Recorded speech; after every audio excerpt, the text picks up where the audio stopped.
Bonjour à tous nos abonnés d'Afro TV. Commençons cette revue de presse de ce 2 juillet par l'effervescence de la présidentielle avec Cameroun Tribune qui titre à ce sujet que c'est déjà chaud. Avant de nous faire savoir que du côté de l'ECAM, ce sont les dernières actions pour booster les inscriptions. Pour les partis politiques, c'est le temps des positionnements, la grande mobilisation du côté de la société civile et enfin le tour de chauffe dans les médias. De tous les côtés, le constat est fait, l'animation monte d'un cran en attendant la convocation du corps électoral. De la page 9 à la page 12, le quotidien national vous dit comment les différents acteurs à l'élection présidentielle d'octobre prochain se préparent. La présidentielle d'octobre constitue aussi le menu principal du quotidien Mutation, mais plus précisément les candidatures de Bello Bouba et Issa Chiroma. Leur candidature annoncée il y a quelques jours après leurs démissions respectives suscite, écrit le journal, le contre-feu des tout dit. Nous apprenons en page 7 de ce quotidien que sur instruction du chef de l'État et à quelques jours de la convocation du corps électoral pour l'élection présidentielle, le secrétaire général à la présidence de la République, Ferdinand Ngongo, consulte depuis hier au Palais de l'Unité les ministres et parlementaires des 10 régions du Cameroun. La nouvelle expression dans sa parution d'aujourd'hui nous fait écho de l'appel de Kamto au Grand Nord en vue de la présidentielle 2025.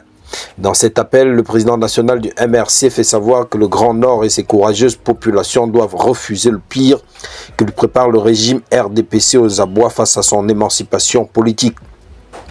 L'intégralité de cet appel est à lire en page 4 dans ce journal disponible sur ikiosque.cm. Ce matin, le journal L'Action nous parle de la vitesse de croisière des inscriptions sur les listes électorales. Ainsi, alors que l'on s'achemine inexorablement vers la convocation du corps électoral pour la présidentielle d'octobre, les responsables de base du RDPC ont engagé une course contre la montre pour l'enrôlement des militants retardataires. Pour la riposte de ce 2 juillet, les Bombok ont raison de soutenir la candidature de Paul Biya, un soutien qui, pour le journal, est d'abord le soutien de l'avenir politique du Cameroun. Les Bombok, sous haute instruction du chef de l'État, ont été reçus le 26 juin dernier par le Premier ministre Joseph Dion-Ngouté. Les gardiens de la tradition Bassam, Po, Bati étaient porteurs d'un mémorandum riche en vision, en loyauté républicaine et en espoir collectif. Les Bombok ont réaffirmé leur soutien indéfectible à l'endroit du chef de l'État, son Excellence Paul Biya, lors des prochains grands rendez-vous politiques. Un acte fort par lequel les dignitaires ancestraux ont démontré que la sagesse millénaire de leur peuple épouse les aspirations profondes de l'État républicain, incarné par le président Paul Biya, garant de la paix, de la stabilité et du développement du Cameroun. Le soir nous parle de la démission de Bello Bouba Maïgari du gouvernement et du désaveu frappant de Marie-Rose Dibon. Pour le tri-hebdomadaire, les démissions de Issa Chiroma Bakari et Bello Bouba Maïgari, telle une imposture et une forfaiture politique, font jaser ces derniers jours et interrogent sur la sincérité de ses opposants aux envolées obséquieuses hier et aujourd'hui.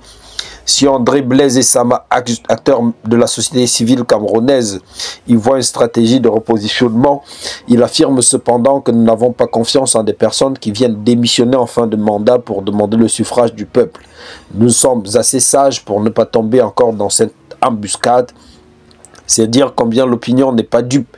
Marie-Rose Dibon refuse de démissionner du gouvernement malgré la décision de l'UNDP. Un désaveu qui met les démissionnaires aux abois, comme cela est écrit en page 4. Malgré ce désaveu, l'indépendant s'interroge de savoir si le Grand Nord ne constitue pas l'arme fatale de cette élection présidentielle à venir. L'analyste politique David Eboutou répond à cette question en réaction à la sortie d'Aboubacar Ousmane May, invité de l'émission Culte La Vérité en face le 29 juin sur la chaîne à capitaux privés Equinox TV, qui a déclaré qu'il le veuille ou non, Paul Biya partira du pouvoir et ça, j'en prends l'engagement devant vous, il partira. Je ne voudrais pas courir plus vite que la musique, je peux vous certifier, nous sommes presque à 80% de cet objectif. Le jour, quant à lui, s'est intéressé à la digitalisation de la presse et se demande en une si cette digitalisation constitue le nouvel espoir de la presse. Nous apprenons à cette occasion que la plateforme de journaux en ligne issue du partenariat entre MTN et la Fédération des éditeurs de presse a été officiellement lancée hier. Pour en savoir plus, n'hésitez pas à consulter le jour de ce 2 juillet sur www.ikiosque.cm. Dans son édition de ce jour, le messager célèbre l'excellence africaine et nous parle de la moisson du leadership, une moisson qui se fera le 8 août prochain lors des Awards de l'avenir, dont la 4e édition récompensera ceux qui, par leur audace et leur créativité, trace les sillons d'une Afrique en marche. Cet acte 4 est placé sous le haut parrainage de René Sadi, ministre de la Communication. Consultez le messager en page 5 pour plus d'informations. S'agissant du débat d'orientation budgétaire, EcoNews se pose la question de savoir si le Cameroun ose-t-il affronter la vérité de ces chiffres. Chaque année, à printemps, le rituel se répète. Le débat d'orientation budgétaire DOB qui s'ouvre au Parlement est censé éclairer les choix économiques du gouvernement pour les années à venir. Le document de programmation économique et budgétaire à moyen terme 2026-2028 est depuis hier sur la table, promettant transparence et rigueur, mais derrière les tableaux et les projections, la réalité d'une économie sous tension et les incertitudes du monde chahuté jette une ombre persistante sur les ambitions affichées. Et le journal de s'interroger si ce débat d'orientation budgétaire est le reflet d'une véritable lucidité. Une réponse à lire en page 3. C'est tout pour la revue de presse de Arnaud de ce jour. Rendez-vous à demain. Abonnez-vous à Afro TV, likez, partagez. Surtout, n'hésitez pas à encourager vos proches à s'abonner.